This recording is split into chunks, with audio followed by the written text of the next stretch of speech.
morning sa inyo. I-update ko lang kayo sa solar setup ko. Yan. Ito yung solar ko. Ito yung inverter niya. Ang setup, ang output niya 220 tapos 1,200 kilowatts tong inverter ko. Yan. Stable yung battery ko. Yung voltage niya is hanggang bumababa siya ng 12.9, 12.8 kahit gabi. Yan, nagagamit namin yung inverter. Tapos ito yung battery ko. Yan, stable siya. Kasi may refrigerator kami, 2 days kami gumagamit na walang patayan to. Ito mga idol. Yan, ito yung refrigerator ko, ganito kalaki. Tignan yung ano. Ano, ang lakas ng lamig yan. Yan, frozen na yung mga karne. Frozen na.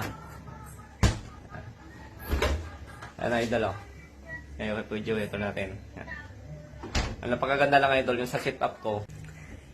Na kahit mga idol makulimlim, gumagamit pa din kami ng refrigerator mga idol. Mga electric fan yan.